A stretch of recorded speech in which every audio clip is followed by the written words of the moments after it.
Hi, ich bin Patrick von den Coffee Tasters und in diesem Video stellen wir euch den Jura E6 Kaffeevollautomaten vor. Wir beziehen jetzt gleich verschiedene Getränke und erklären euch, wie ihr den Vollautomaten dafür am besten einstellt. Natürlich zeigen wir euch auch, wie gut der Milchschaum wird und messen, ob die Getränke heiß genug werden.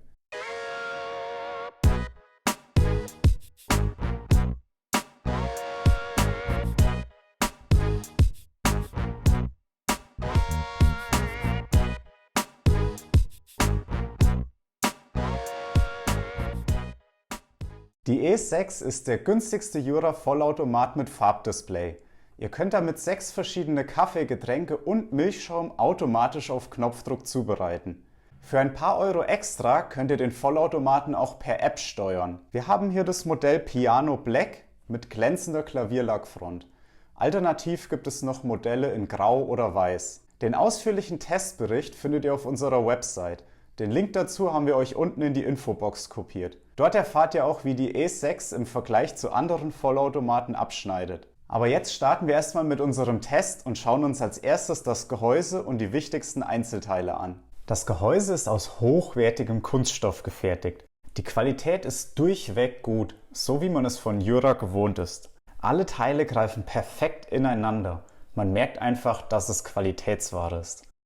Das Bohnenfach ist oben mittig auf dem Vollautomaten. Durch den Gummi hier ist es luftdicht verschlossen. Es wirkt auf den ersten Blick vielleicht klein, aber es passen 280 Gramm Bohnen hinein. Damit könnt ihr ca. 25 Getränke zubereiten.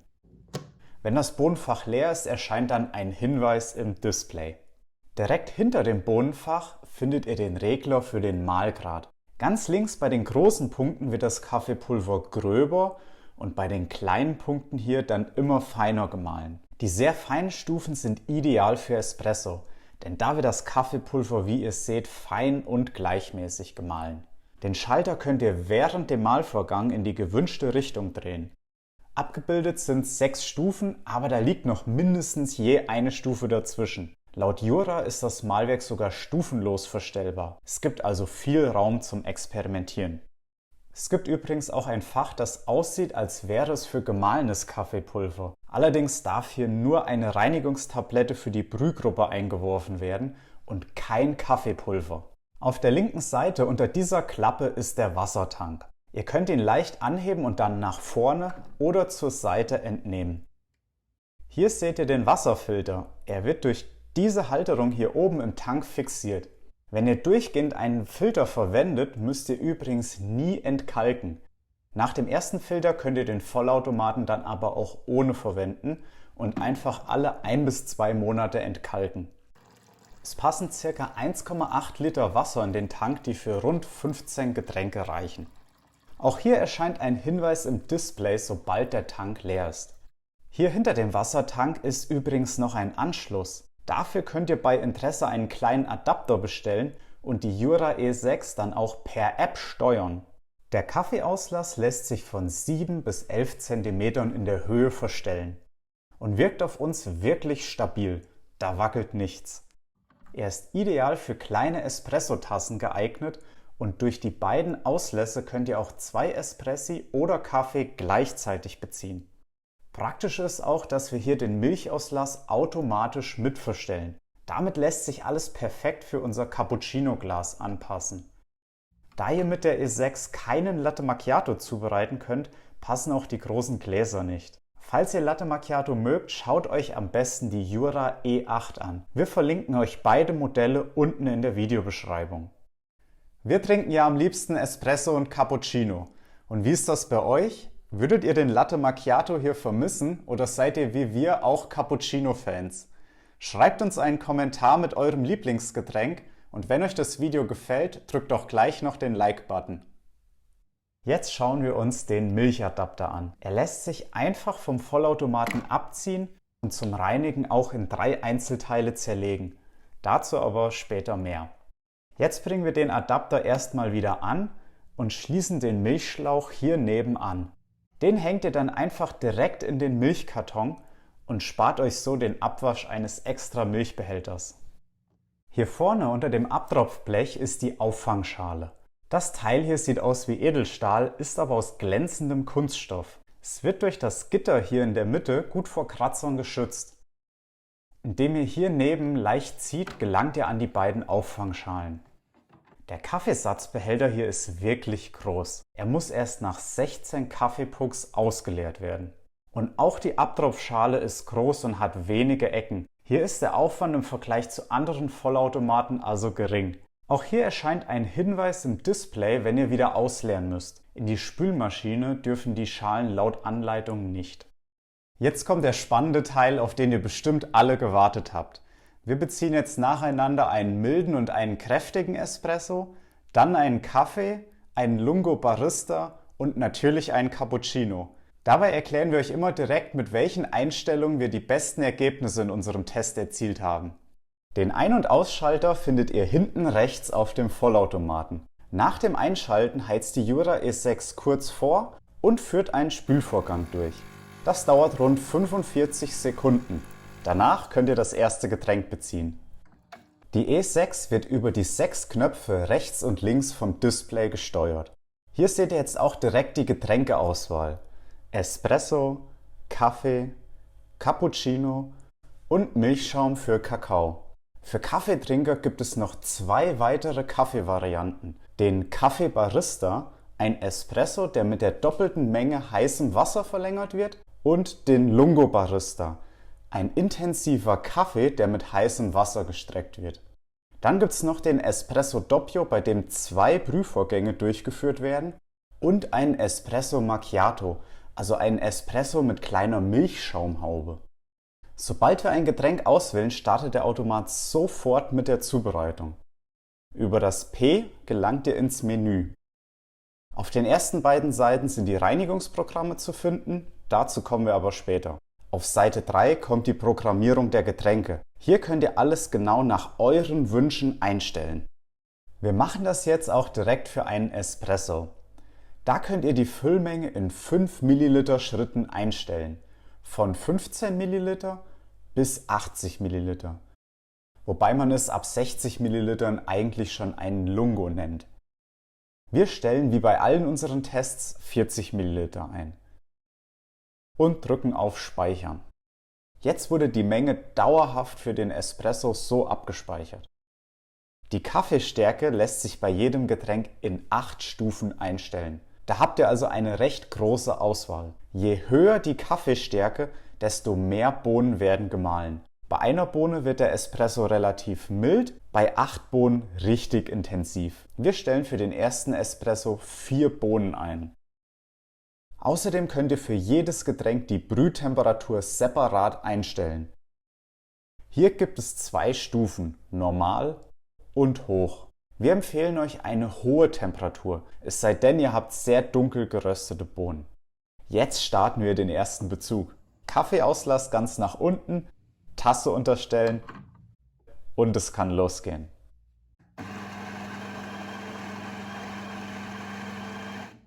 Den Mahlgradregler haben wir auf Mittelfein, also Stufe 3 von 6. Denn wir wollen euch zeigen, wie sich das Aroma und der Mahlgrad auf die Optik des Espressos auswirken. Wir sehen hier schon, dass die Crema relativ hell ist. So haben wir es bei mittlerer Kaffeestärke und einem mittelfeinen Mahlgrad aber auch erwartet.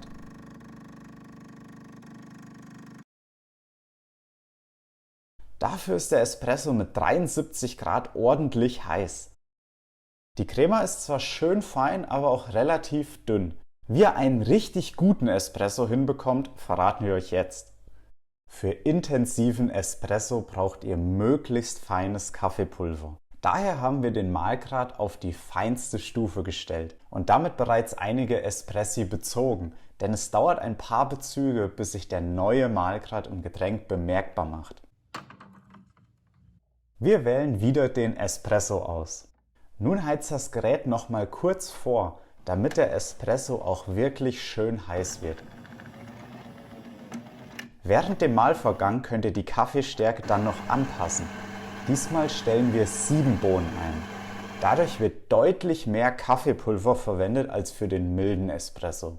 Die Füllmenge belassen wir bei den programmierten 40 Milliliter.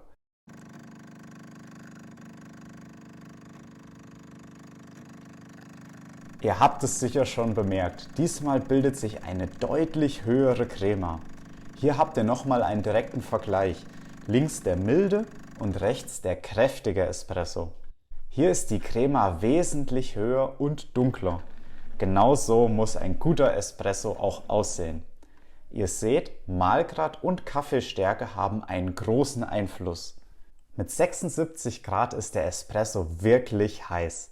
Die meisten Aromen kommen übrigens durch, wenn ihr ihn bei ungefähr 60 Grad trinkt. Und auch geschmacklich ist der Espresso ziemlich gut. Eine super Grundlage für Cappuccino. Jetzt kommen wir aber erstmal zum klassischen Kaffee. Dafür ist ein mittelfeiner Mahlgrad ungefähr bei Stufe 3 am besten geeignet. Jetzt halten wir die Kaffeetaste 3 Sekunden lang gedrückt, denn dann kommen wir in den Programmiermodus. Hierüber können wir jedes Getränk per Augenmaß unserer Tasse anpassen. Sobald unsere gewünschte Füllmenge erreicht ist, drücken wir dann wieder auf eine Taste. Übrigens, wenn ihr die Espresso- oder Kaffeetaste zweimal drückt, aktiviert ihr den Doppelbezug. Super für einen Haushalt mit 2 Kaffeetrinkern oder wenn ihr einen richtig intensiven Kaffee trinken wollt. Dafür stellt ihr einfach eine Tasse unter und aktiviert den Doppelbezug. Dann stellt ihr die Getränkemenge knapp auf die Hälfte eurer Tassengröße, denn jetzt werden für die gleiche Menge Kaffee 2 Kaffeepucks extrahiert. Das sorgt für einen besonders intensiven Kaffee mit weniger Bitterstoffen. Nur so als kleiner Tipp am Rande. Da unsere Tasse fast voll ist, stoppen wir jetzt den Bezug. Wenn wir das nächste Mal einen Kaffee beziehen, erhalten wir genau diese Menge. Ihr könnt sie aber natürlich jederzeit wieder anpassen. Die Temperatur ist mit 73 Grad auch beim Kaffee ideal. Die Crema sieht wirklich aus wie im Kaffeehaus. Perfekt. Die Jura E6 ist ein echter Geheimtipp für Kaffeetrinker, denn es gibt noch 2 weitere Kaffeevarianten und eine davon schauen wir uns jetzt an, den Lungo Barista. Dafür wird erst ein intensiver Kaffee bezogen, für den wir jetzt die Füllmenge einstellen. Wir wählen 70 ml und speichern. Der Kaffee wird anschließend mit heißem Wasser gestreckt. Das wird als Bypass-Wassermenge bezeichnet. Hier stellen wir 100 ml ein. Welche Vorteile der Lungo gegenüber einem normalen Kaffee hat, verraten wir euch gleich. Beim Aroma wählen wir wieder 6 Bohnen aus. So können wir den Lungo nämlich direkt mit dem normalen Kaffee vergleichen.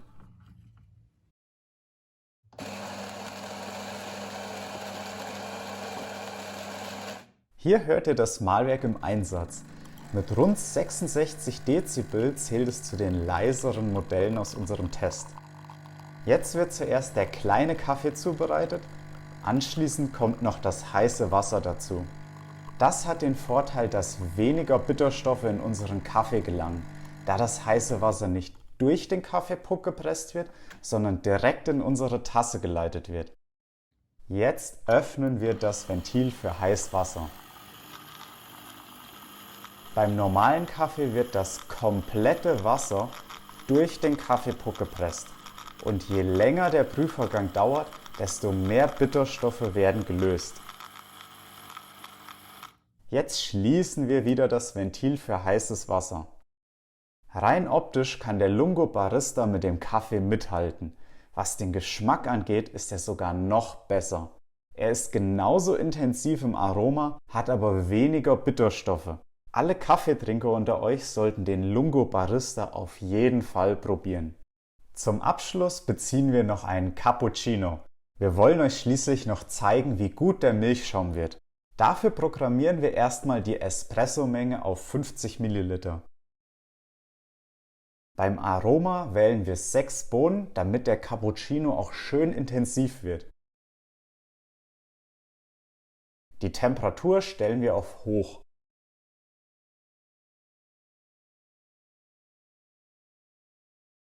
Die Milchmenge könnt ihr in Sekunden einstellen. Wir wählen 20 Sekunden aus, dann werden ungefähr 125 ml Milch aufgeschäumt. Dadurch bekommen wir das perfekte Verhältnis zwischen Espresso und Milchschaum. Denn auf einen Teil Espresso kommt ungefähr die 2,5-fache Menge Milch. Jetzt wählen wir unseren programmierten Cappuccino aus und sofort beginnt der Mahlvorgang. Hier könnten wir das Aroma auch nochmal anpassen. Jetzt wird das Milchsystem kurz vorgewärmt. Wenn wir dann den Drehknopf öffnen, beginnt sofort der Milchschaumbezug.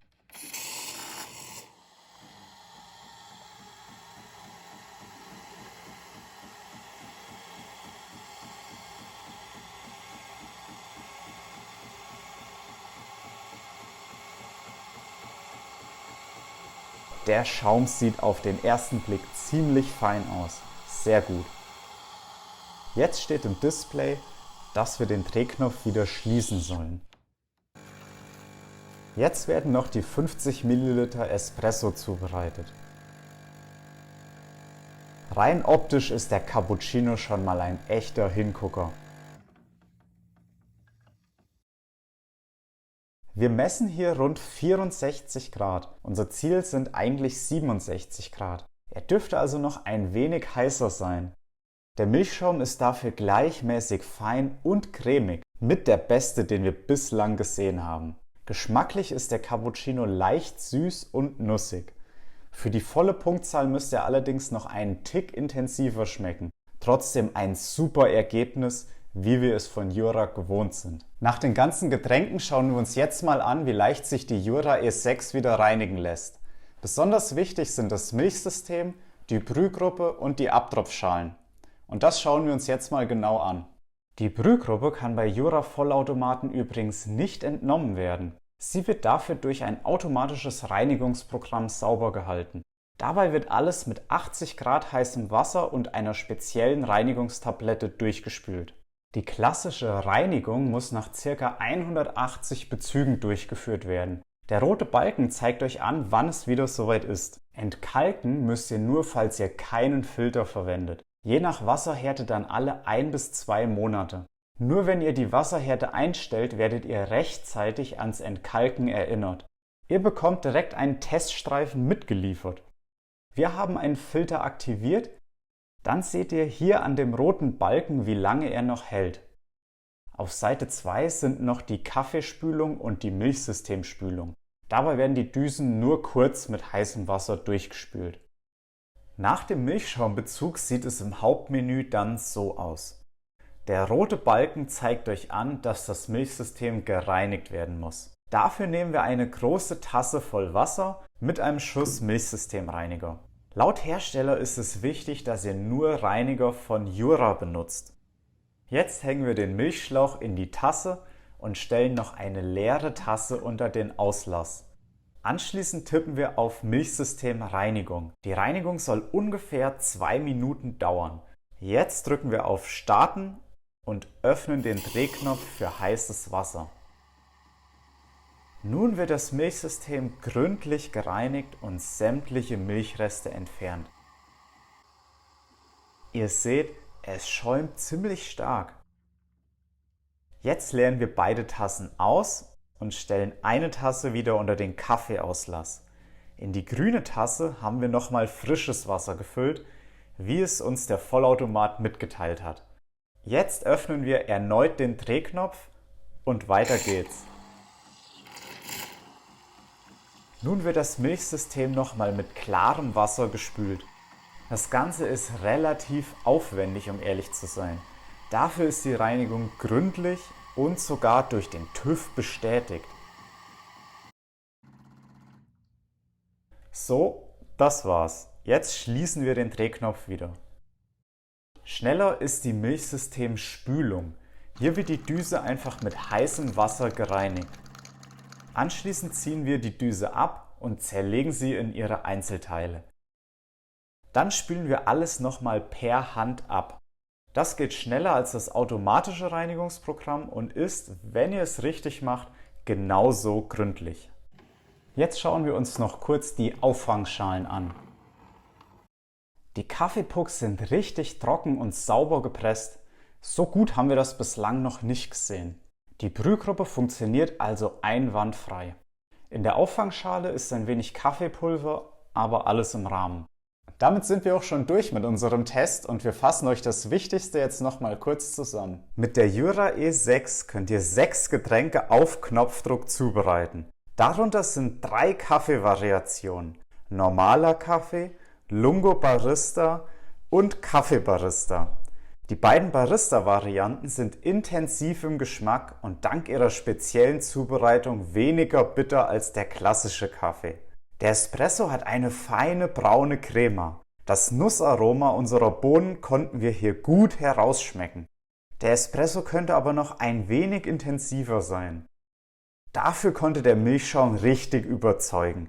Er ist extrem fein und cremig. Die E6 punktet mit einer guten Handhabung. Der Wassertank lässt sich leicht nach vorne entnehmen. Milch- und Kaffeeauslass könnt ihr zusammen in der Höhe verstellen. Bei Kaffee und Espresso ist auch ein Doppelbezug möglich, um 2 Tassen gleichzeitig zuzubereiten. Statt eines Milchbehälters habt ihr hier einen Milchschlauch. Den hängt ihr direkt in euren Milchkarton und spart euch so den zusätzlichen Abwasch eines Milchbehälters. Etwas umständlich gelöst ist die Zubereitung des Milchschaums. Hier müsst ihr einen Drehknopf manuell öffnen und schließen. Da hätte uns eine automatische Lösung deutlich besser gefallen. Bei diesem Gerät hier habt ihr viele Einstellungsmöglichkeiten und könnt jedes Getränk programmieren. Die Espresso- bzw. Kaffeemenge stellt ihr in 5 Milliliter Schritten ein. Die Kaffeestärke könnt ihr in 8 Stufen anpassen und die Temperatur in 2 Stufen. Die Milchschaummenge wird in Sekunden angegeben. Profile könnt ihr mit der E6 jedoch nicht anlegen. Darüber hinaus könnt ihr die Getränkemenge auch per Augenmaß an eure Tasse anpassen. Der Vollautomat bietet automatische Reinigungsprogramme. Dabei wird alles mit 80 Grad heißem Wasser durchgespült. Das ist auch von Vorteil, denn leider lässt sich bei Jura die Brühgruppe nicht entnehmen. Hier müssen wir darauf vertrauen, dass alles richtig sauber wird. Beim automatischen Reinigungsprogramm des Milchsystems sind trotzdem einige Handgriffe notwendig, was bei einer täglichen Reinigung recht umständlich ist. Neben Kaffee- und Espresso-Variationen bietet die E6 nur noch Cappuccino. Latte Macchiato und weitere Milchschaumgetränke gibt es erst bei der Jura E8. Damit richtet sich die E6 eher an Kaffeetrinker, die gelegentlich einen Cappuccino zubereiten wollen. Das war unser Test zur Jura E6. Unten in der Videobeschreibung verlinke ich euch den ausführlichen Testbericht auf unserer Website. Wenn euch das Video gefallen hat, klickt jetzt den Like-Button und abonniert unseren Kanal, damit ihr in Zukunft keine Videos mehr verpasst. Lasst uns in den Kommentaren auf jeden Fall auch wissen, ob ihr von diesem Modell hier überzeugt seid oder welchen Vollautomaten wir noch für euch testen sollen. Bis zum nächsten Mal, euer Patrick von den Coffee Tasters.